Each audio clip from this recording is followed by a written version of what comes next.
chapter 2 and verse number 2. Om Namo Bhagavate Vasudevaya. Om Namo Bhagavate Vasudevaya. Om Namo Bhagavate Vasudevaya.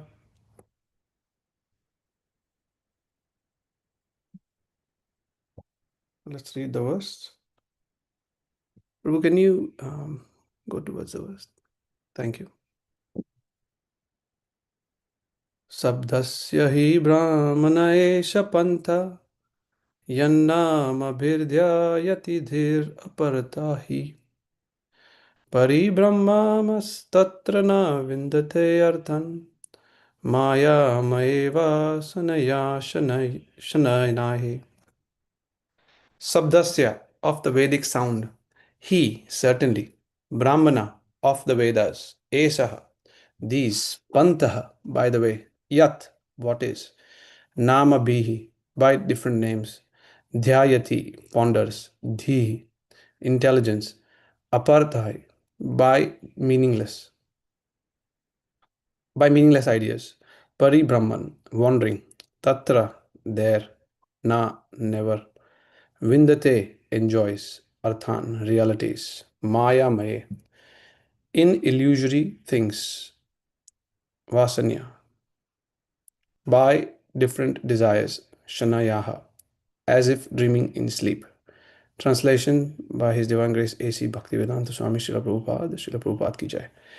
By the way of presentation of the Vedic sound, the way of presentation of the Vedic sound is so bewildering that it directs the intelligence of the people to meaningless things like the heavenly kingdoms. The conditioned souls hover in dreams of such heavenly illusionary pleasures, but actually they do not relish any tangible happiness in such places. Would anyone like to read the purport?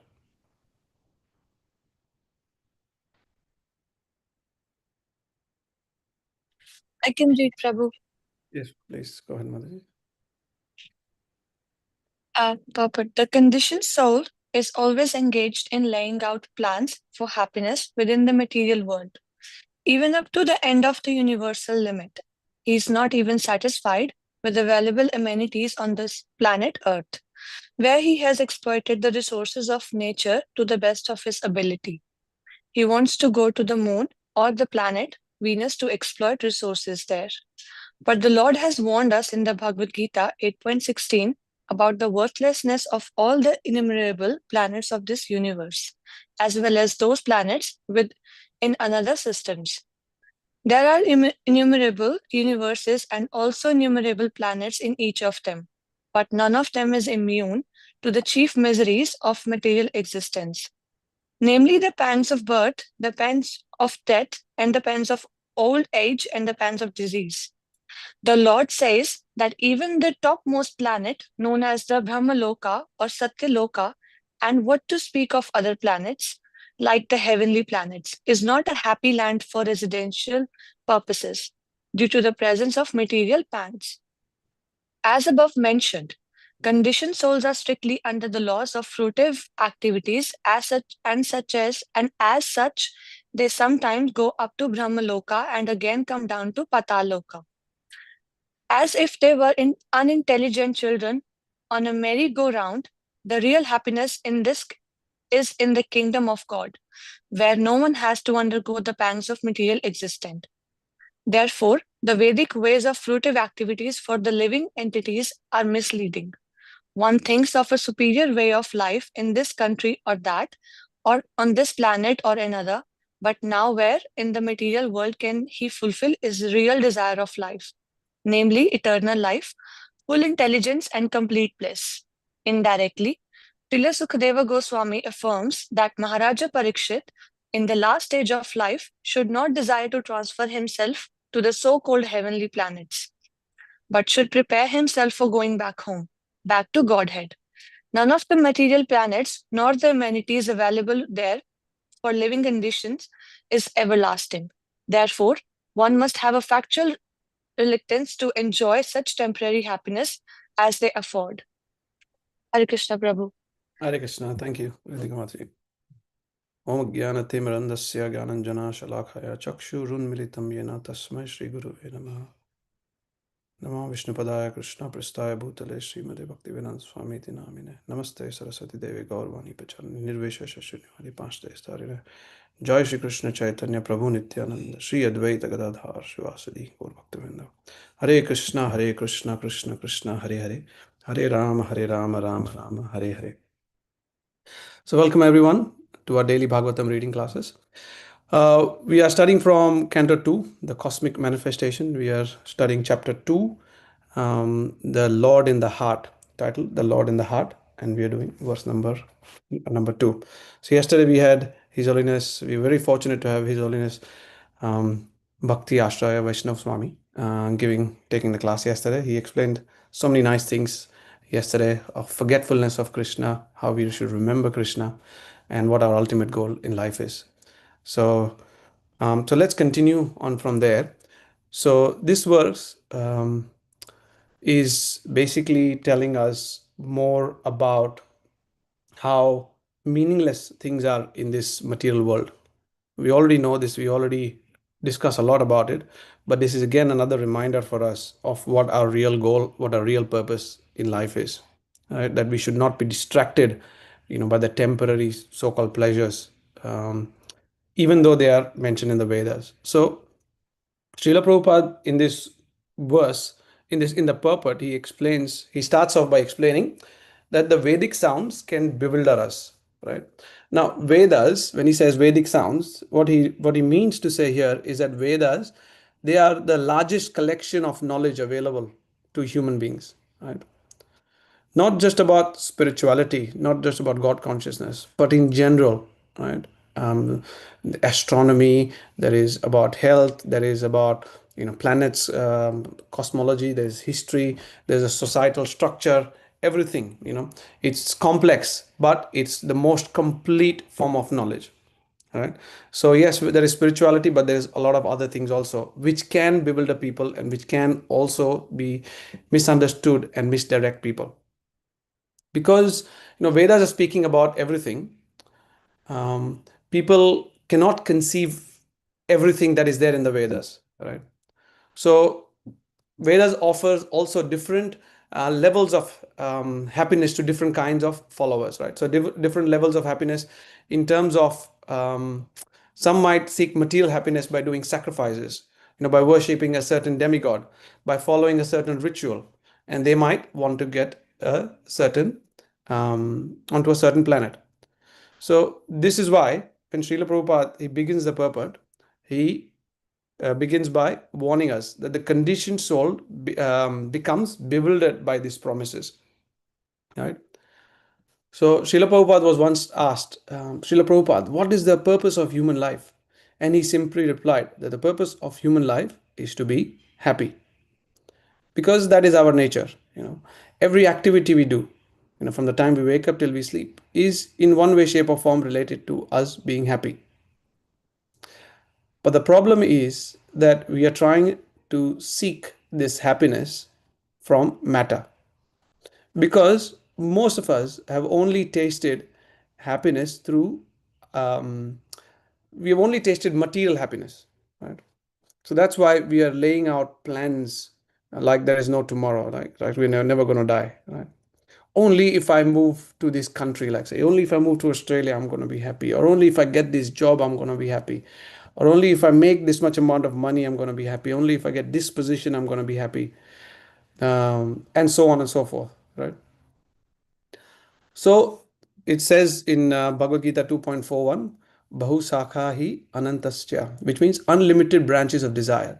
We got unlimited branches of desire, like that.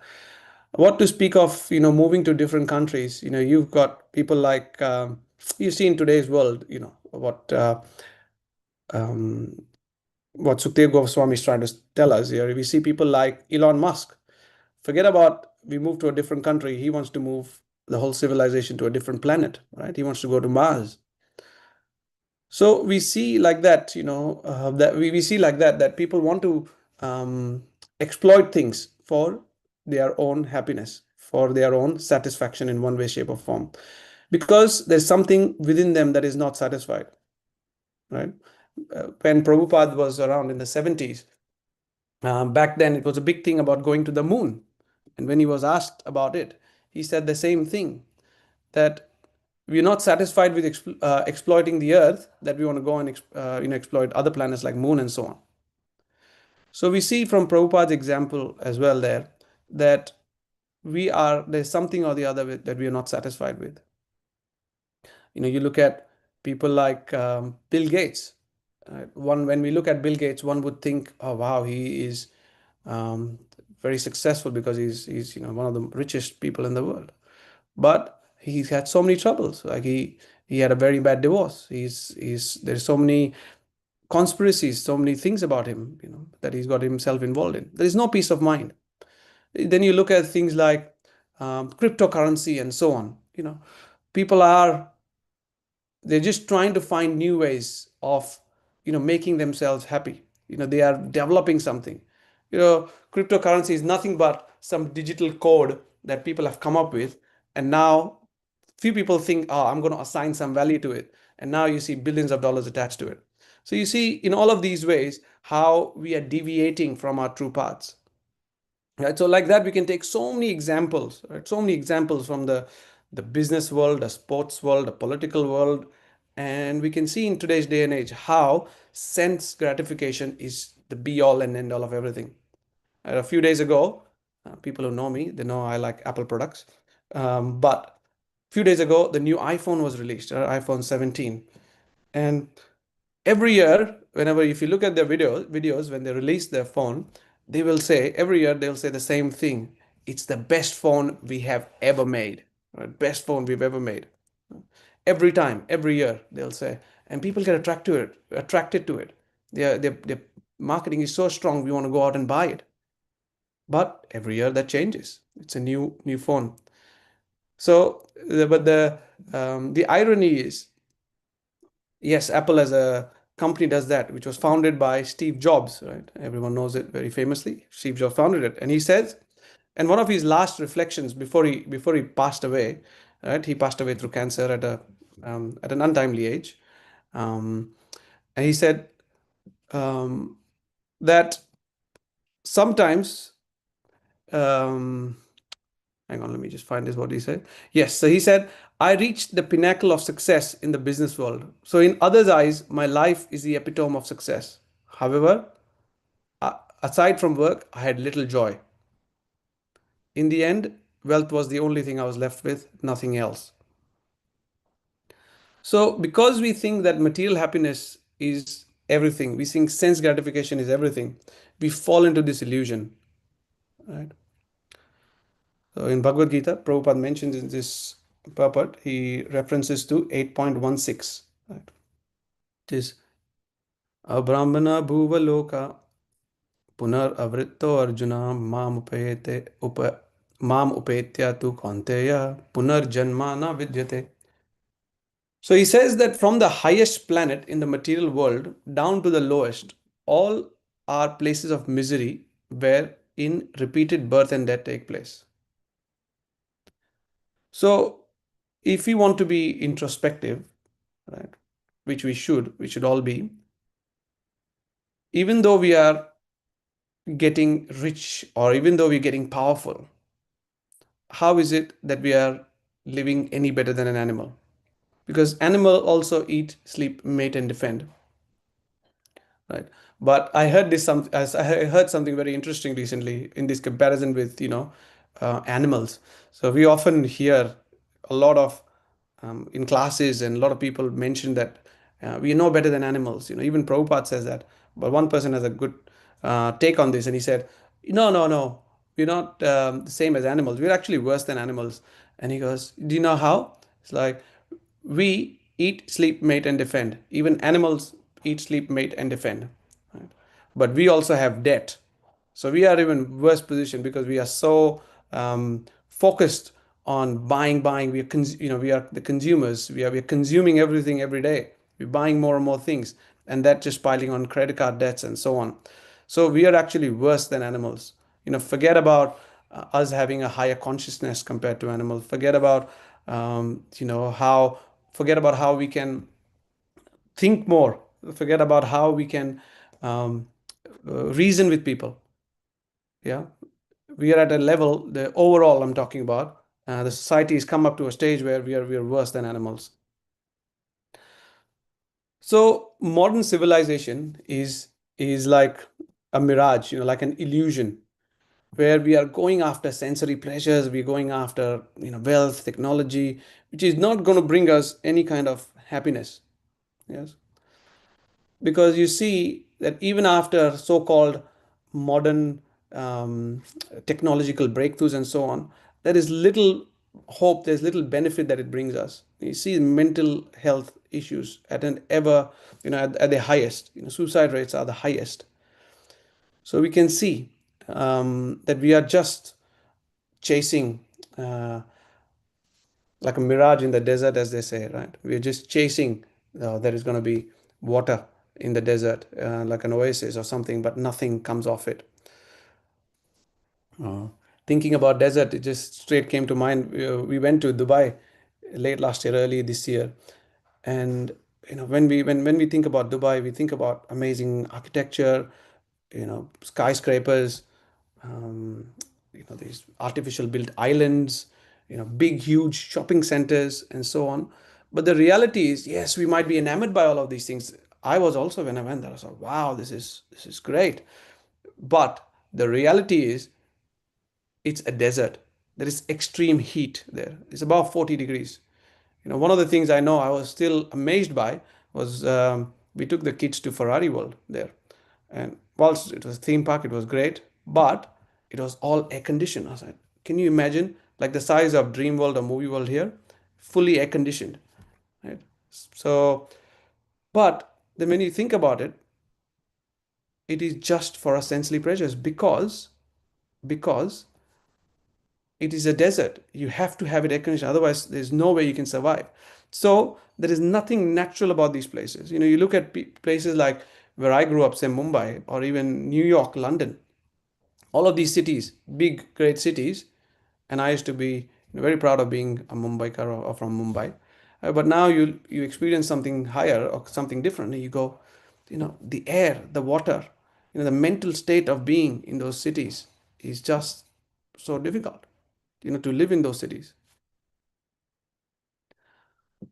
So after a while, when we study these things, when we introspect, even a little bit, when we introspect, it doesn't take us long to realize that the medicines we are taking, the food that we are eating, the education that we are receiving, that the whole civilization as such, as we know it, the whole material civilization as such as we know it, is totally, for a lack of a better word, messed up, right?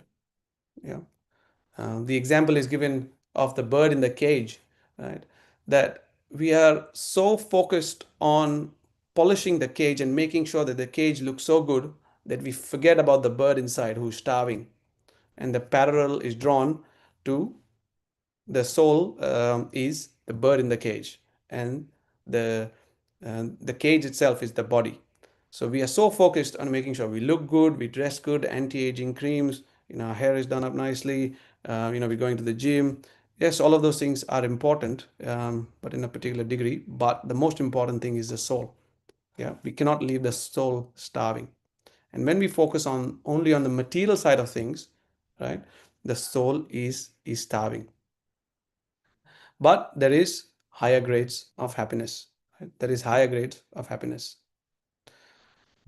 So one thing that yeah, one time Srila Prabhupada was asked, and I think he writes this in one of his books also, when he was asked um, that, Swamiji, can you teach us how to go to the moon by yogic process? So Srila Prabhupada said, why only to the moon? By chanting Hare Krishna, you can go to the spiritual world and never come back. And that is the best journey. Yeah. So just chant Hare Krishna and go back to Godhead. Don't think about going to the moon.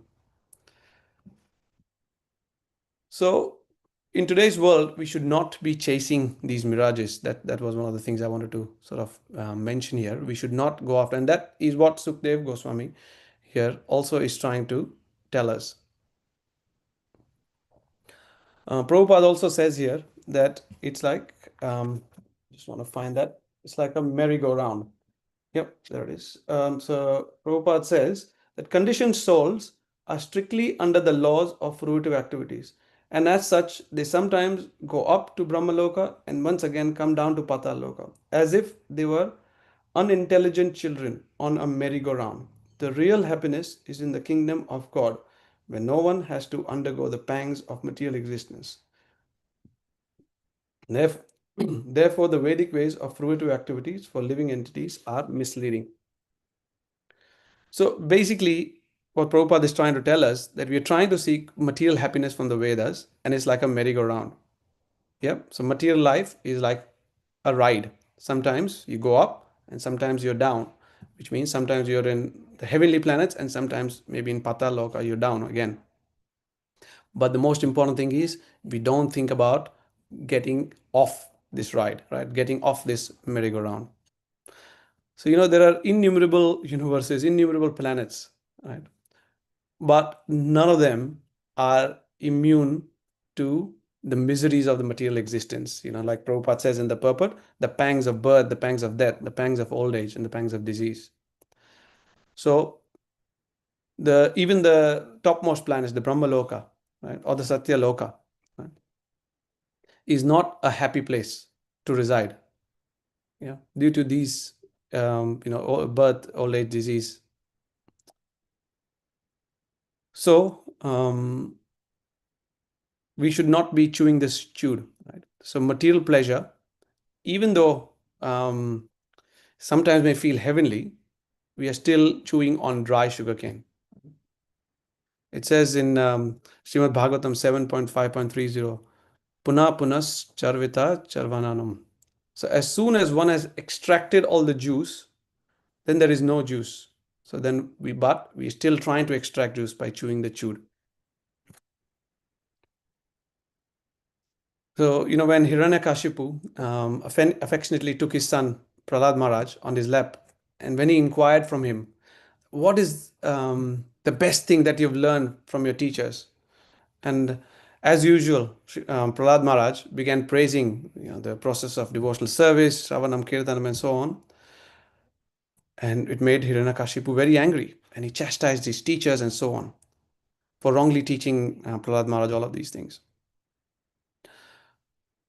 And then they said, no, we haven't taught him anything. Then Prahlad Maharaj started speaking and he said that those who are attached to family life do not develop Krishna consciousness, either personally or collectively. Instead, they suffer the repeated birth and death in the material world and continue chewing the chewed.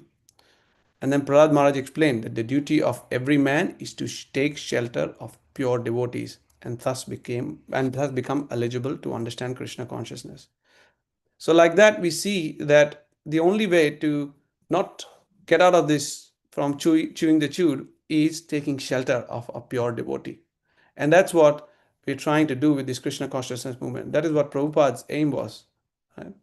To purify people, right? To give people a shelter. Right? We can see that in recent past month, we have two people from our community who've left their bodies. But we can see that as one big family, we've all come together and given shelter, and it's a place where everyone can take shelter and give shelter also, right? What comes to mind is of the example of the frog in the well also, right? When the frog in the well thinks that this is our whole kingdom, this is everything, right? There is nothing beyond this. This is the greatest. This is the best, right? But we know that this material world is actually all but a perverted reflection of the spiritual world. So we need to slowly make our way back to the spiritual world.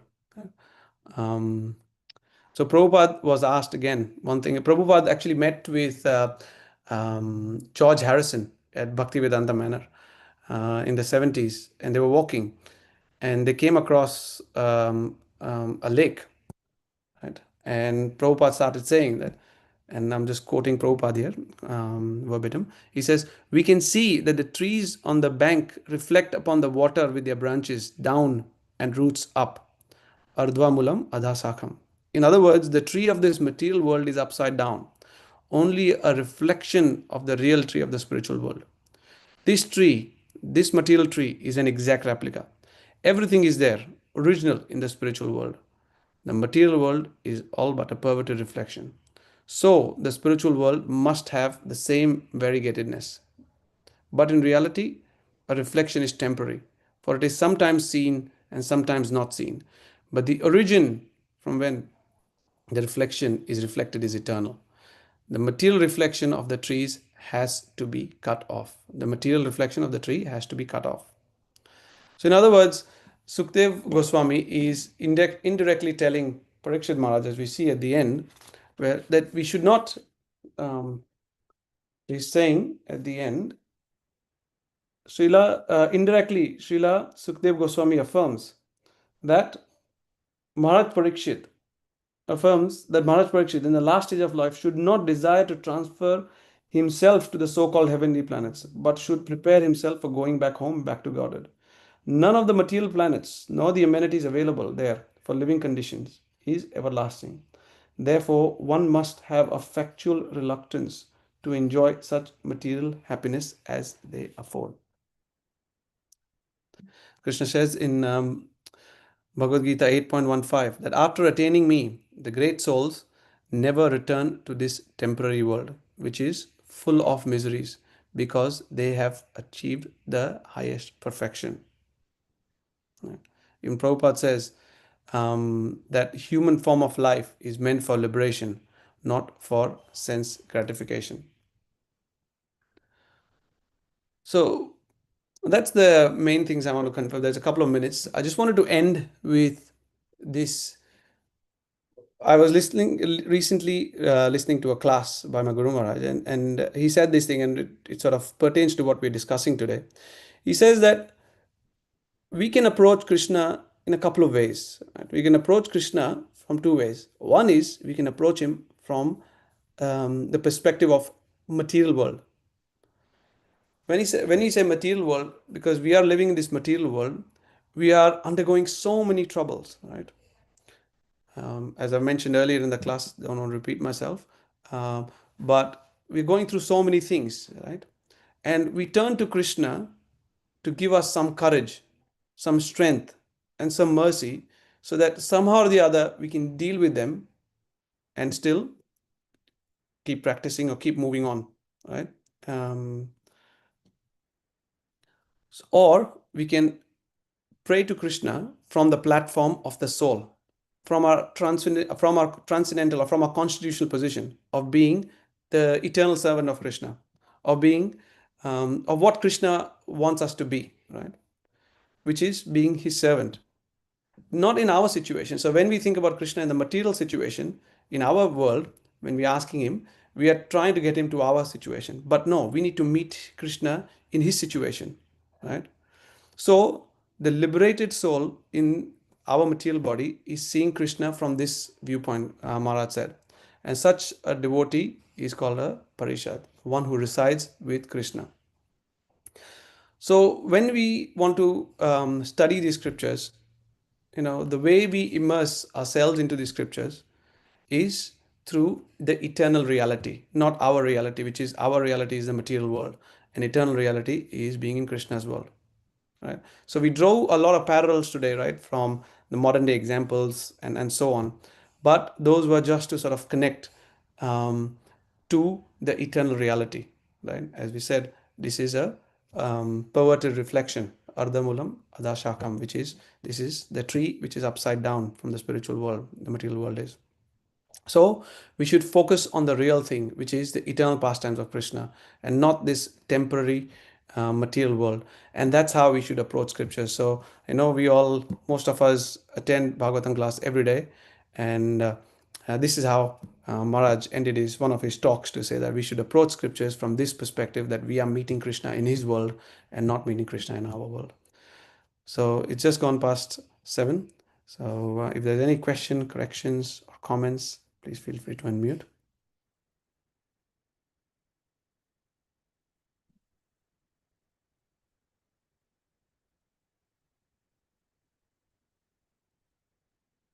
Okay. Hare Krishna. Thank you everyone for joining.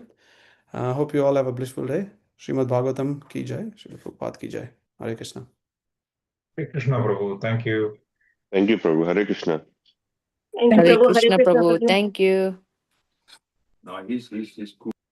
Hare Krishna, Prabhu. That is a very nice class today. Hare Krishna, thank you, Prabhuji, for a very, very practical class for the contemporary times. Thank you.